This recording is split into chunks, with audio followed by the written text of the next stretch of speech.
자, PPT 한번 해주실래요? 자본, 생산성, 소득. 오늘 처음 오신 분들도 계실 텐데 애터미 강의의 특징은 진도가 안 나간다는 특징이 있어요.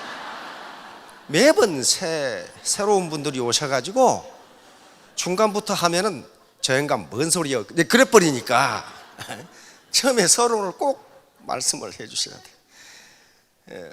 우리가 사는 세상이 자본주의 시장 경제입니다. 참 세상 살기 힘들다 그렇게 얘기를 했을 때 느닷없이 옆에서 세상이 뭔데 그렇게 물으면 뭐라 그러겠어요? 금방까지 알았는데 모르겠어요. 세상이 뭔지. 바로 자본주의 세상이 살기가 힘들다.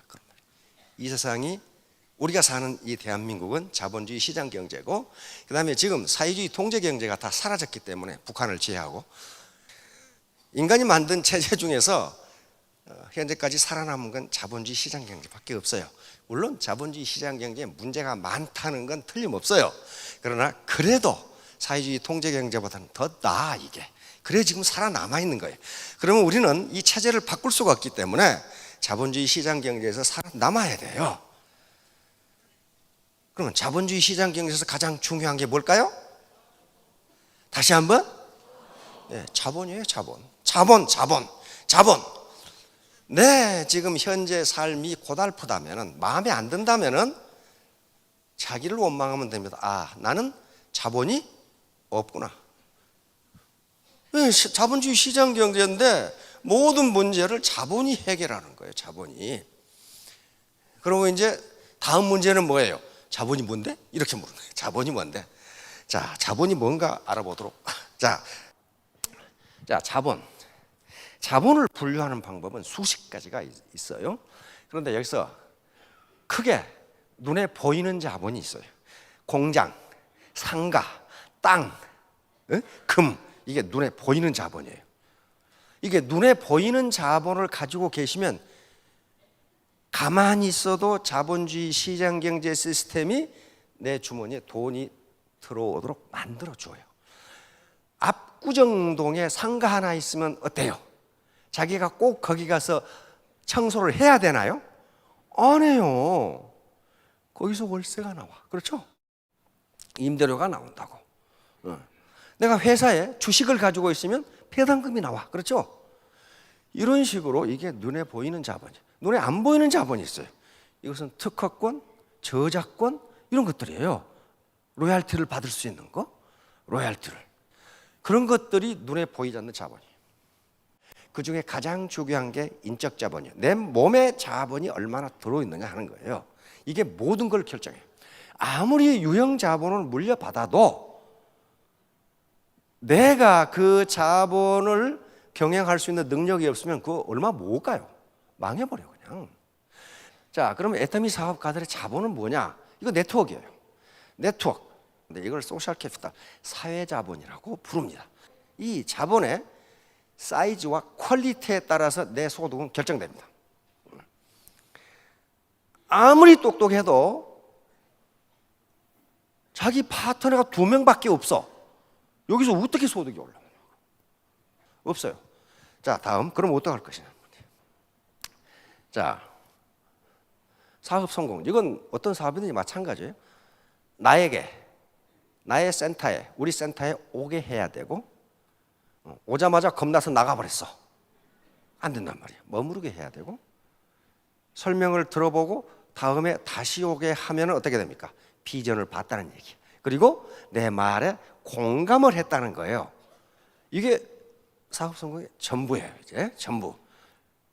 이렇게 하는 데는 나라는 인간의 인품이 그때부터 중요하게 된다는 거예요. 자, 요거 이제 피에르 부르디에라고 하는 프랑스의 세계적인 사회학자가 있습니다. 우리나라에도 시중에도 많은 책이 번역되어 있어요. 이 학자는 인간이 가지고 있는 자본을 3가지로 구분을 했습니다. 왜냐하면 자본을 분류하는 방법이 여러 가지가 있지만은 자본을 이런 방식으로 분류하면은 인간의 사회적 불평등, 왜 어떤 사람은 부자로 잘 살고 어떤 사람은 가난뱅이로 평생을 사는 하는 문제를 쉽게 설명하고 이해할 수가 있기 때문에 이렇게 한 거예요. 사회학자니까. 자, 첫 번째 자본이 무슨 자본이라고 그랬어요? 경제자본. 쉽게 말하면 돈이에요, 돈. 아버지한테 압구정동 상가를 물려받았느냐? 경제자본이에요? 경제자본이 많으면 잘 살아요, 못 살아요? 잘 살아요. 잘 살아요. 그러면 두 번째 자본이 뭡니까? 네? 사회자본이에요, 사회자본. 인맥이에요, 인맥. 인맥. 세 번째 자본이 뭐예요? 문화자본이에요, 문화자본. 쉽게 말하면 이게 학력이에요, 학력. 학력은 상징성을 갖습니다. 상징성을 가져요. 예를 들어 하버드를 나왔다, 서울대학을 나왔다. 이 사람이 의사다, 사법고시를 합격했다, 정부의 고위 관료다. 어떻습니까? 그 사람 머리에 뭐가 들었는지는 모르지만 그 상징성이 돈을 만들어낸다는 거예요. 돈을. 그러면 왜 이 피에르 부르디에가 이걸 연구하기 시작했냐면은 유럽은 세금이 굉장히 높습니다. 그렇죠? 덴마크 같은 경우는 세금이 52%예요. 52%. 10만 원 벌면 5만 2천 원 세금으로 내야 된다니까. 상속세도 엄청나게 비싸. 그런데 피에르 부르디에가 보니까 그렇게 많은 상속세를 낸다는 건 어디서 내는 거야? 경제자본 가지고 내는 거예요, 지금. 그렇죠? 그런데 그 집안은 대대로 잘 살아. 대대로. 그렇게 돈을 내는데도 왜 그런가를 연구하다가 사회자본, 문화자본이라는 것을 찾아낸 거예요. 다시 말하면 그런 사람들은 이미 자녀들이 자랄 때 고급 인맥, 그리고 고급 학교를 졸업해가지고 고급 타이틀을 다 가지고 있기 때문에 사회활동을 하는데 돈 생기는 구멍이 엄청나게 많다, 그런 말이에요. 그러면 요 세 개의 자본만 있으면 평민이 상류사회로 올라갈 수는 구멍이 없어. 그렇잖아요. 구멍이 없어. 이제 어떻게 하버드를 갑니까? 안 된다고요. 지금 사법고시 한번 준비해 보실래요, 지금? 준비하시다가 돌아가셔. 안 되는 거예요. 안 되는 거라고. 그래서 런던 정경대학의 캐서린 하킴 교수가 이제 하나 추가한 게 매력자본이에요. 매력자본. 매력에 따라서 상류사회로 올라가고 소득이 오르락내리락 한다는 거예요. 인간의 매력에 따라서. 미국 연방준비은행 그리고 미국의 경제학자들이 외모 프리미엄은 있는가라는 주제를 가지고 연구를 했습니다. 외모 프리미엄은 있는가? 이게 매력이에요. 하킴 교수가 얘기. 매력에 따라서 소득이 다르고 승급이 다른가? 그런 말이에요. 연구했는데 불행하게도 있다. 매력은 엄청난 작용을 한다는 걸 알겠어요. 그럼 매력의 가장 중요한 요소가 뭐예요? 실실 웃으시는 거 보니까 다 알고 있다, 그 말씀 같은데, 하킴 교수가 든 매력의 가장 중요한 요소는 얼굴입니다. 이쁘냐 안 이쁘냐예요. 잘생기냐 안 생겨. 그런데 그것만이 매력이라면 거의 7가지가 있는데, 예를 들면 여자 모델들 워킹하는 거 보세요. 얼굴을 보라고. 참 그것도 얼굴이라고 다 알고 다니는지 그런 여자들이 많아. 그런데 매력이 있어. 그렇잖아요. 그럼 매력이 미모하고는 다르다. 그렇죠? 전혀 달라. 매력을 구성하는 요소가 굉장히 많습니다. 하킴 교수가 지적한 것은 자기의 체격에 맞도록 패션을 했느냐, 머리 모양을 어떻게 했느냐, 그런 것들로부터 시작해서 열심히 일하는 사람을 보면 매력적이라고 느낀다는 거야. 사람들이 열심히 헛생각 안 하고 열심히 땀 뻘뻘 흘리면서 일하는 사람을 매력적이라고 느낀다. 어떤 사람은 이 인내심이 강하고 어떤 사람은 굉장히 부지런해가지고 센터에 1시간 먼저 나와서 청소하고 환기하고 다 하는 사람이 있어요. 그 매력적인 사람이에요. 그러니까 여기서 학자들이 이야기하는 건 당신은 남들이 볼 때 어떤 매력을 가지고 있는가, 이렇게 묻는 거예요. 어떤 매력? 나는 내 스타일을 잘 알고 비싼 걸 걸쳐내는 거 아닙니다. 싸구려 옷을 입었는데 굉장히 코디가 잘 맞는 여자가 있어. 그 감각을 키우라는 거예요. 그러니까 프랑스 그 화장품 회사 사장이 한 말이 있죠. 난 그 말에 동의해. 세상에 매력이 없는 여자는 없다. 단지 게으른 여자가 있을 뿐이다. 게을러. 자기를 안 가꾼다고, 게을러. 그러니까 자, 경제자본, 사회자본, 문화자본이 없다면 이 매력자본은 부모가 주는 게 아닙니다. 부지런함, 근면함, 인내심, 희생정신, 봉사정신, 이런 것들을 부모가 어떻게 줘요? 그리고 자기 스타일에 맞게 패션을 꾸미는 거 내가 해야 돼, 내가. 자, 그래서 매력자본이라는 게 있기 때문에 우리는 돈을 벌고 상류사회로 올라갈 수 있다는 거죠. 자, 이제 그러면 애터미 사업이 성공하려면 뭐가 돼야 돼요? 프로가 돼야 돼요? 포로가 돼야 돼요? 여기에 어거지로 말이야. 야, 그 홍천에 공기도 좋아. 뭐 정 싫으면 그 산에 올라가도 돼. 이렇게 끌려온 분들은 포로들이에요. 포로. 완전 잡혀서 끌어오는 거예요. 잡혀서 질질. 마침 내년에 개띠인데 개 끌려오듯이 이렇게 끌려와가지고 이건 성공 못해요. 무슨 일을 하든지 뭐가 돼야 돼? 프로가 돼야 돼. 프로. 프로가 되지 않으면 어떤 일도 성공할 수 없어요. 근데 프로가 되려면은 세 가지 조건이 필요합니다. 첫째 뭐예요? 그 일을 좋아해야 돼요. 좋아해야 돼. 엊그제 이승엽 선수 은퇴 무슨 뭐 골든글러브 수상식에서 자기는 다시 태어나도 야구를 하겠다고. 난 야구가 그렇게 좋을 수가 없다. 좋아했어. 근데 좋아한다고 프로가 되나요? 안 돼요. 잘해야 돼요. 저도 야구 무지하게 좋아하는데 이승엽보다 훨씬 못해 내가. 그냥 프로가 못해. 못 되는 거예요. 그런데 아무리 좋아해도 아무리 잘해도 그 일이 보람이 없으면 인간은 못합니다. 인간 그 묘한 동물이어 가지고 인간은 못해. 인간은 못해요. 미국에서 실험을 했습니다. 학자들이 인간이 어떤 동물인지를 알기 위해서 심리학자들이 실험을 했어. 신문에 광고를 냈어요. 사원 모집 방법, 선착순, 나이, 건강, 학력, 피부색, 연령 모두 고려하지 않음. 연봉 3만 불, 땡 출근 땡 퇴근, 일 어렵지 않음, 아무도 간섭하지 않음. 꿈의 직장이야. 그렇죠? 꿈의 직장. 그러니까 광고를 본 사람들이 뭐라고 그랬어요? 미친놈들.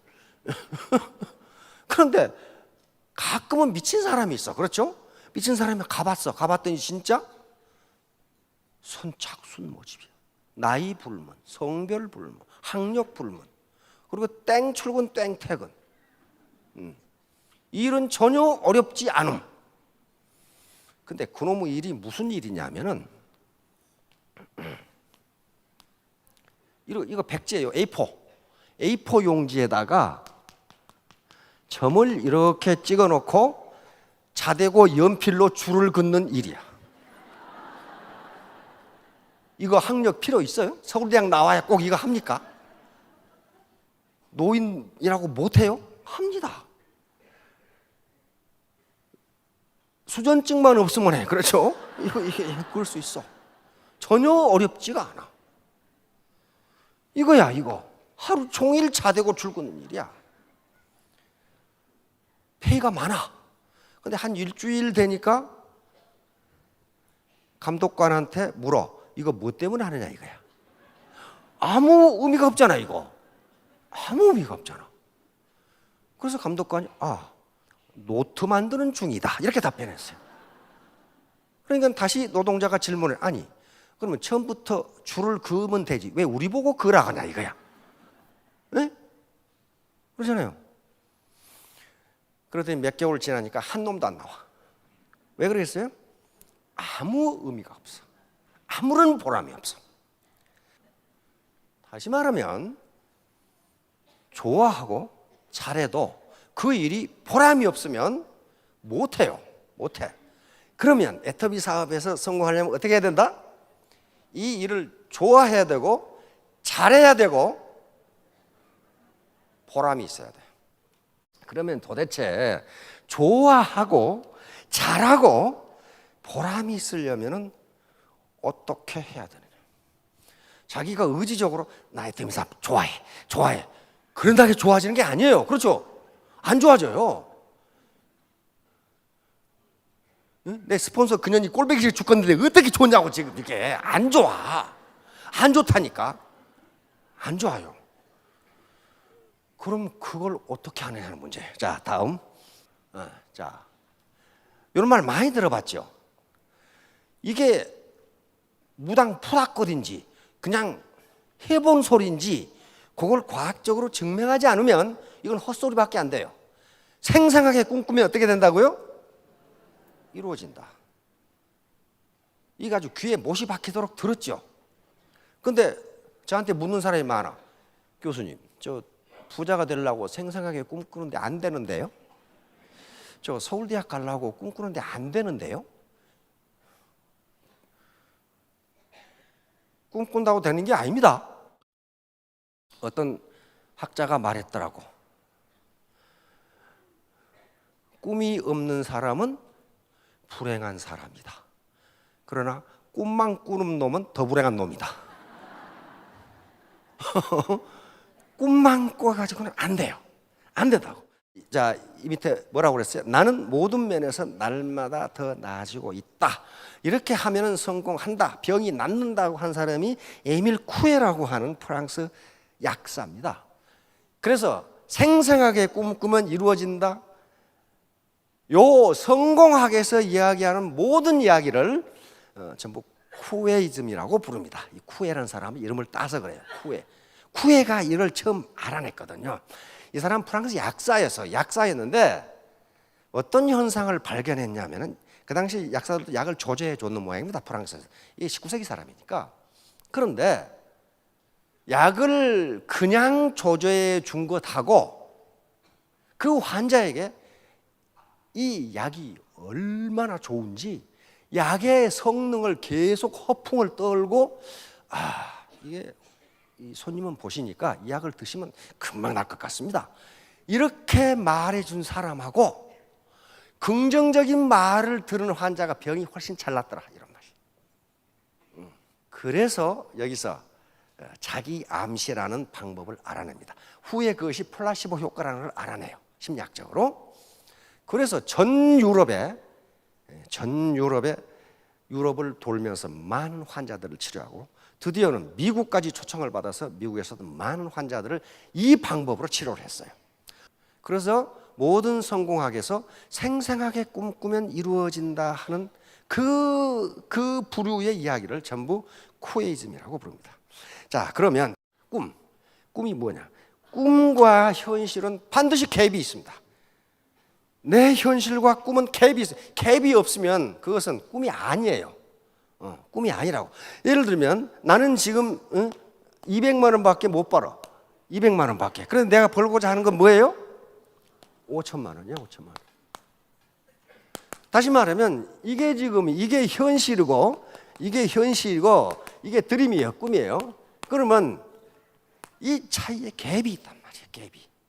갭이 있는데 이 갭을 메꿔 나가는 과정이 뭐예요? 이게 성공 과정이에요. 그러니까 이 갭을 여기까지 가야 되는데 가는 게 순탄합니까?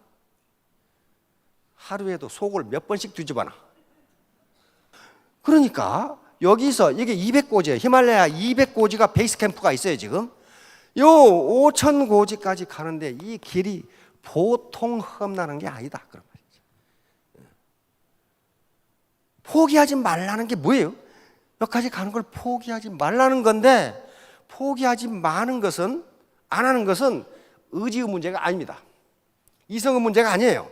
이성의 문제가 아니야. 이건 감성의 문제예요. 감정의 문제라고요. 감정의 문제. 여기서 여기까지 가려면요 지속적이고 반복적인 활동을 매일 해야 돼요. 근데 그게 지겨워. 하기 싫어. 지겹고 하기 싫어. 그러면 여기까지 가다가 없어져. 아이고, 나는 안 되네. 요 개념이에요. 그러니까 성공학은 뭐냐면은 현실 여기서 여기까지 이렇게 가는데 어떻게 포기하지 않고 가느냐 하는 문제예요, 지금. 어떻게? 이건 절대로 로고스의 문제가 아니에요. 내 머리로는 어때요? 5천만 원 벌고 싶죠. 그렇잖아요. 5천만 원 벌면 얼마나 좋을까? 응? 얼마나 좋을까? 근데 이성적 판단은 그러는데 뭐가 뭐가 안 돼? 몸이 안 따라가. 몸이 안 따라가. 다시 말하면 이게 머리 공부인데 머리 공부는 잘 돼. 근데 뭐가 안 돼요? 몸 공부가 안 되는 거야. 이거 행동인데 어떤 사회적 성취도 행동이 없이는 달성되지 않습니다. 말만 해가지고는 절대로 안 돼요. 행동으로 옮겨야 되는데 문제는 이성적으로 판단하면 5천만 원 돼서 내가 부모님도 잘 모시고 뭐 하고 싶은데 막상 내 몸이 말을 안 들어. 왜? 만나는 사람마다 내 속을 뒤집어 놓거든. 그러면 이 일 자체가 어떻게 돼야 돼? 여기서 마음 공부가 뒷받침해 주지 않으면 절대로 여기서 이렇게 가지 않는다 그런 말이에요. 내 마음이 하고 싶고 즐겁고 보람 있고 몸이 가볍고 그렇게 하지 않고서는 절대로 여기 못 간다. 자, 그러면 갭이 존재하는데 이 갭을 메꿔 나가는 과정이 이제 성공으로 가는 여정입니다. 반드시 여기까지 가려면은 어때요? 그 행동이 반복적이고 지속적으로 일어나지 않으면 5천고지 못 올라가요. 계속 걸어가야 돼.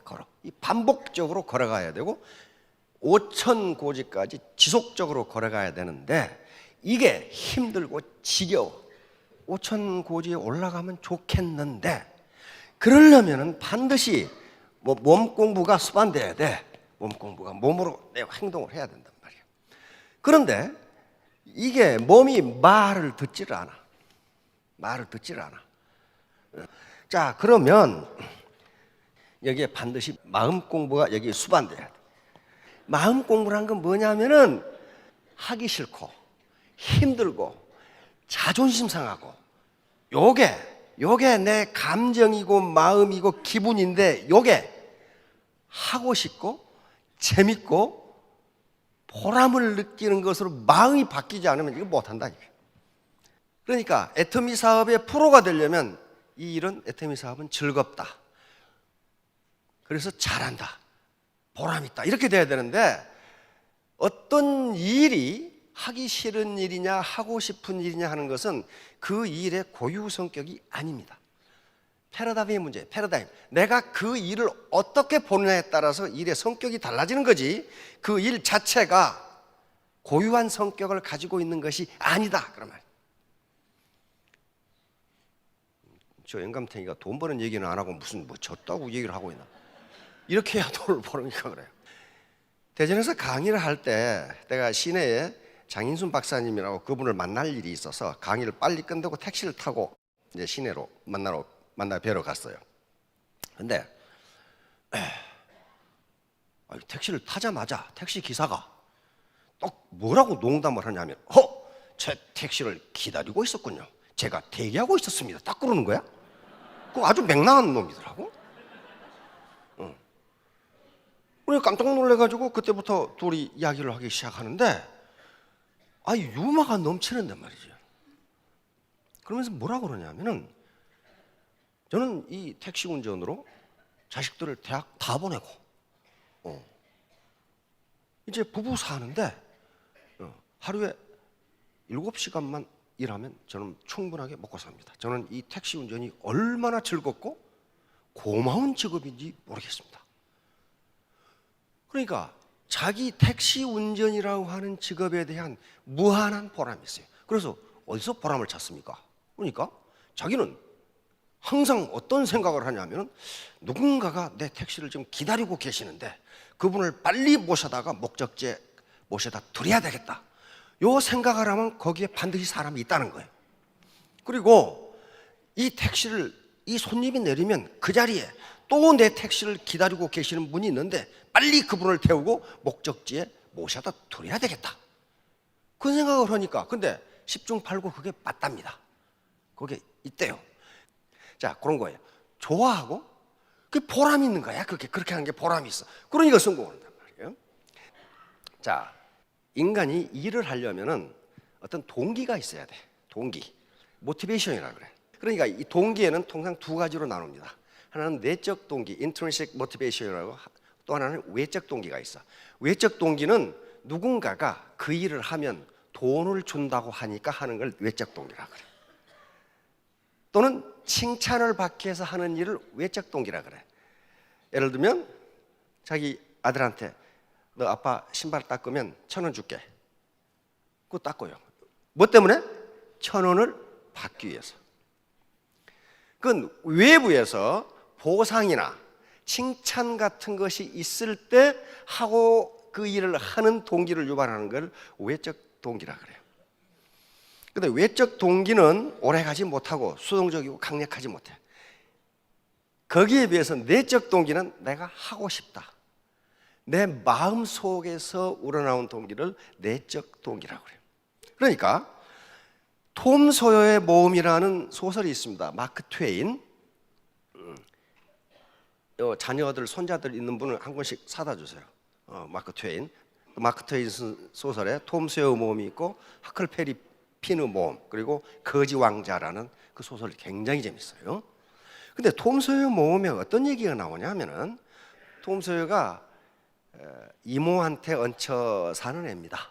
그런데 역사상 가장 최고의 말썽꾸러기야. 공부라는 것은 전혀 해보질 않고 있는 말썽은 다 피우는 애란 말이야. 그래서 어느 날 또 큰 말썽, 학교도 안 가고 말썽을 피워가지고 이모한테 벌을 받았어. 벌을 받는 게 뭐냐면은 요 울타리에 그저 벽에 페인트 칠을 하라. 하루 종일 페인트 칠하라. 미국은 그저 벽이라든가 페인트 칠하거든요.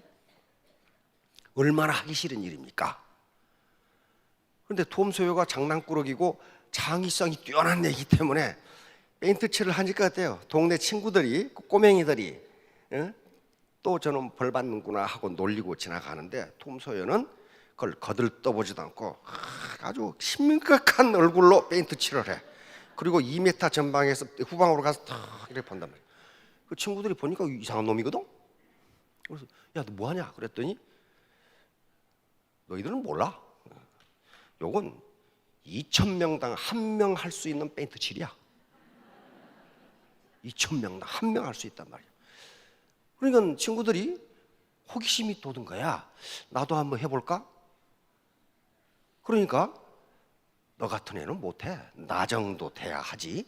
그래서 도니까 나중에 친구들이 결국 먹던 사과 주고 사탕 주고 다 주면서 나도 한번 해보자 하고 자기는 사탕 먹고 사과 먹고 놀면서 친구들이 페인트 칠을 다 해줘. 이게 톰 소여 효과라고 하는 겁니다. 같은 페인트 칠이라고 하는 건데 이걸 하는 수 없이 하는 것과 내적 동기, 하고 싶다고 해서 하는 것은 다르다. 그러니까 어떤 일이, 애텀이라는 일이 즐겁게 되려면은 그것이 내적 동기가 유발되지 않으면 못한다. 못한다. 바로 성공학자들이 이야기하는 게 긍정적 태도. 자, 계속 긍정적 태도를 가지라고 그러는데 긍정적 태도가 바로 내적 동기를 유발하는 하나의 요인이 되기 때문에 그렇습니다. 탈무드에 보면은 그런 말이 있어요. 유대 랍비들이 모아놓은 그 지혜의 책이죠. 머리가 좋은 사람이 긍정적이다 그렇게 돼 있어요. 머리가 좋은 사람이, 똑똑한 사람이 잘 웃는다, 긍정적이다. 그거 옛날 책입니다. 옛날 책인데 요즘 뇌과학자들이 연구를 해보니까 맞다 그렇게 나와요. 맞다. 반대가 돼. 예를 들면 이 인과관계가 잘 웃고 긍정적인 사람들이 뇌가 더 커요. 뇌가 더 커져. 그러니까 머리가 좋아져. 머리가 좋아져. 똑똑해져. 잘 웃고 긍정적인 사람. 그러니까 성공할 확률이 높아지죠.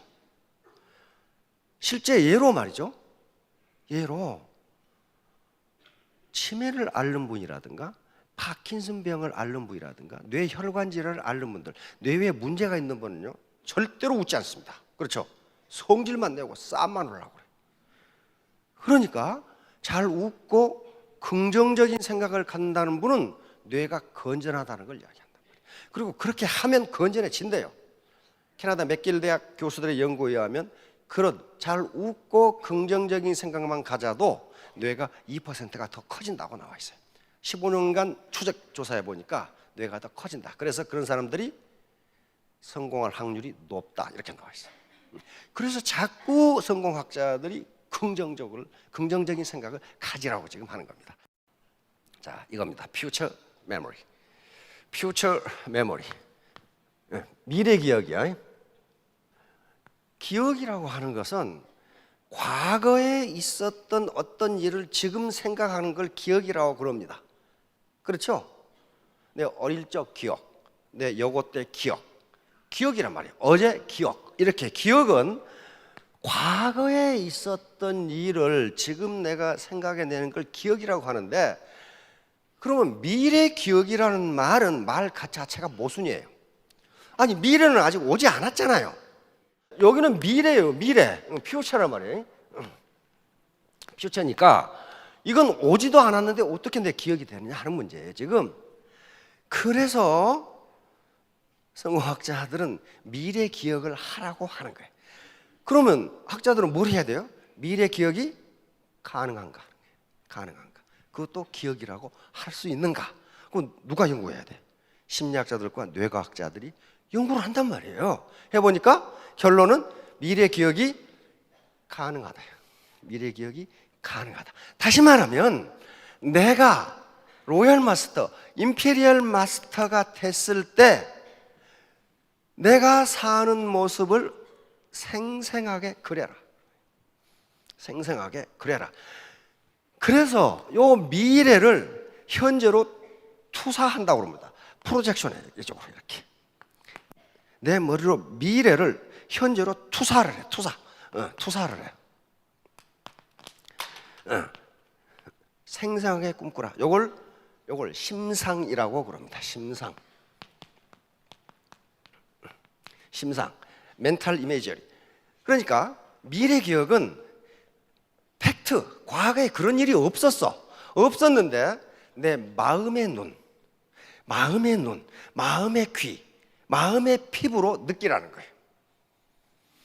다시 말하면 이 오천고지에 올라가서 아래를 내려다볼 때의 그 호연지기를 지금 마음의 눈으로 보라는 거예요.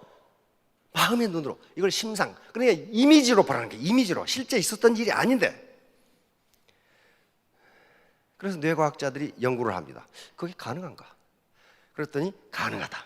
다시 말하면 내 자신이 뇌를 속이기가 무지하게 쉽답니다. 또 뇌는 그렇게 잘 속는답니다. 그렇게 만들어졌대 이게. 다시 말하면 요 미래 기억을 현재 프로젝션 해가지고 기억으로 하면은 뇌의 동일한 부분에서 과거 기억과 똑같이 처리해 준다. 그러면 있었던 일로 처리해 준다. 있었던 일로. 런던 대학에서 연구를 해보니까 전두엽이라는 뇌에서 미래 기억과 똑같이 과거 기억을 처리한다. 이렇게 됐어요. 과거 기억을 처리한다. 가끔 웃음 치료 여러분들 들어보셨죠? 기분이 좋아서 웃는 거예요? 웃으니까 기분이 좋아지는 거예요? 예, 그걸 제임스 랑게 이론이라고 그럽니다. 제임스 랑게 이론. 제임스는 하버드 대학의 심리학자죠. 이 100년 전에 나온 이론입니다. 이 이론이 나오면서 많은 논란이 있었는데 지금은 우리 인간의 거의 모든 기분의 거의 절반 이상을 설명합니다. 그러니까 그러면 뇌과학자들이 4차 산업혁명이 진행되면서 그게 천말인가? 기분이 좋아서 웃을 때 하고 어거지로 웃을 때 하고 우리 뇌는 어떻게 처리하는가를 보았더니 똑같이 처리하더라고요. 다시 말하면 웃는 얼굴을 하면은 엔돌핀이 나오는데 억지로 웃었을 때도 나오는가 봤더니 똑같이 나오더라는 거예요. 똑같이. 그래서 왜 그러는가를 봤더니 뇌는 우리의 기분을 측정하는 게 아니고 얼굴 모양을 익힌답니다. 얼굴이 웃는 모양이면 엔돌핀을 내보낸대. 그러니까 뭐예요? 웃으니까 기분이 좋으니까 웃는 게 아니라 웃으니까 기분이 좋아진다는 거예요. 그게 제임스 랑게 이론이에요. 감정은 어떻게 만들어지는가 하는 이론입니다. 아무튼 이렇게 하니까 미래에 내가 5천고지에 올라갔을 때에 그것을 생생하게 그리라는 거예요. 그래요. 그러면 생생하게 그린다고 되느냐 하는 문제가 나와. 그렇죠? 자, 지금 이 200고지 베이스 캠프에서 5천까지 가는 게 아주 지겹고 힘들고 하기 싫고 이렇게 되는데 5천고지에 올라갔을 때의 호연지기를 생각해 보니 가만히 있어도 입이 벌어져. 가만히 있어도 입이 벌어져. 다시 말하면 이렇게 되면서 이 마음이, 내 기분이, 내 감정이 지겨운 일이 즐거운 일로, 하기 싫은 일이 하고 싶은 일로 바뀐다는 거예요. 이걸 생생하게 꿈꾸면 그러면 반드시 어떻게 되나? 내가 5천고지에 올라가려면 지금 바로 걸어 올라가야지, 바로 행동에 옮겨야지 라는 마음이 생긴다는 거예요. 그래서 생생하게 꿈꾸면 내 감정, 기분이 바뀌고 지겨운 일이 즐거운 일로 바뀐다는 거예요.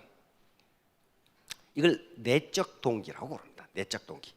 그래서 학자들이 과연 내적 동기와 외적 동기가 행동을 어떻게 유발하는가 하는 실험을 엄청나게 많이 했어요. 샐러리맨들이 기분이 가장 좋을 때가 언제예요? 금요일 오후.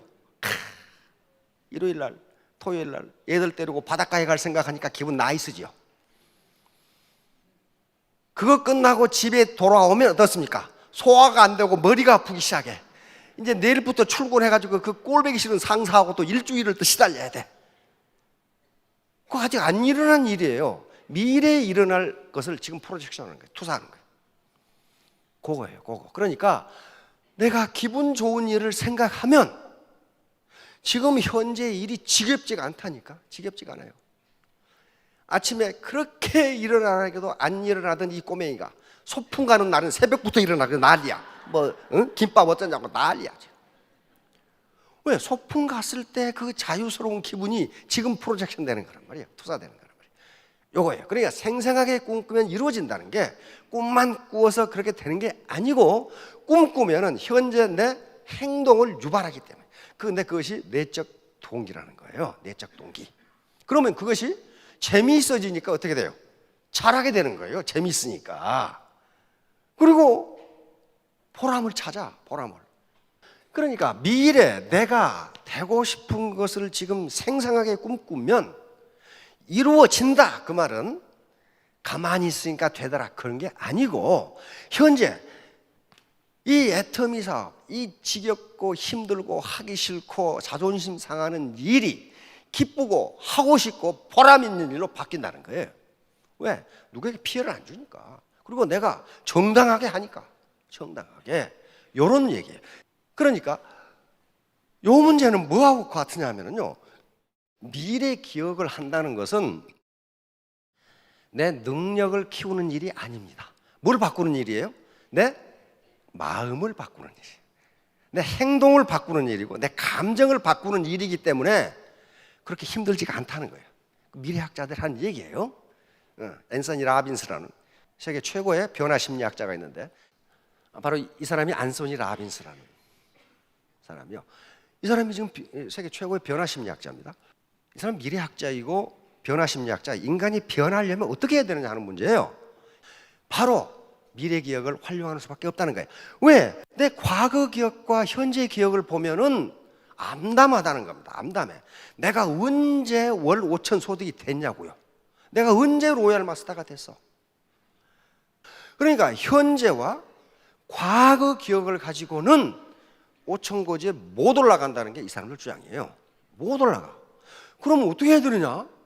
내가 5천 고지에 올라갔을 때 그 아름다운 기억을 현재 빌려다 쓰자는 거예요. 빌려다. 근데 그게 가능하다야. 가능하다. 왜? 전두엽이라는 뇌에서 과거 기억과 현재 기억과 미래 기억을 동일하게 취급한다는 거예요. 내가 기분 좋아서 웃는 것도 엔돌핀이 나오고 어거지로 웃는 것도 엔돌핀이 나온다는 거예요. 그걸 지금 활용하자는 거예요. 자, 결론입니다. 왜 인생 시나리오를 쓰라고 그러느냐? 내가 로얄 마스터, 임페리얼 마스터가 됐을 때 그 기억을 글로 생생하게 남기면 더 자기 암시가 확고하게 된다는 개념 때문입니다. 이게 성공학의 전부예요. 이게 성공학의 전부라고요. 그런데 한 번 해가지고 되느냐? 안 된다는 거예요. 왜? 우리 무의식이 부정적인 것으로 차 있기 때문에 어거지로라도 인생 시나리오를 써가지고 5년 뒤에 내가 임페리얼 마스터 또는 로얄 마스터가 됐을 때 그 현상을 수당을 5천만 원씩 받는 그것을 생생하게 지금 꿈꿔서 현재 내가 지금 이러고 있어서는 안 되지 하고 액션을 유발하기 위한 수단이라는 거예요. 자, 결론은 인생 시나리오인데 인생 시나리오는 미래 기억을 현재로 갖다 쓰는 거예요. 프로젝션 투사해서 쓰는 거란 말이에요. 그렇게 하면은 우리 뇌는 전두엽에서 과거 기억과 똑같이 취급해 준다는 거예요. 그렇게 되면 기분이 좋아. 기분이 좋으니까 영자가 순자한테 너 다단계 오지. 그렇게 이야기하면 맞아 나 10단계 하걸랑? 그러면 요놈이 이제 쪽팔리기 시작해. 왜? 나는 내가 하는 일이 보람이 있고 재미가 있어. 그러니까 거기에 자존심을 상해할 일이 하나도 없는 거예요. 그래서 생생하게 꿈꾸라는 거예요. 만약에 사법고시를 준비하는 학생이 자기가 판검사가 됐을 때 기억을 가지면 그 어려운 공부를 해낼 수 있다는 거예요. 안 그러면 못해요. 못한다고. 저도 사관학교 4년 교육을 내가 장교가 됐을 때의 그 꿈을 갖지 않으면요 그 훈련 못 해내요. 아무튼 인생 시나리오를 정확하게 써서 미래에 자기가 로얄 마스터가 된 기억을 지금 갖다 쓰십시오. 그러면 3년 뒤, 5년 뒤에 모두 로얄 마스터가 되실 겁니다. 예, 감사합니다.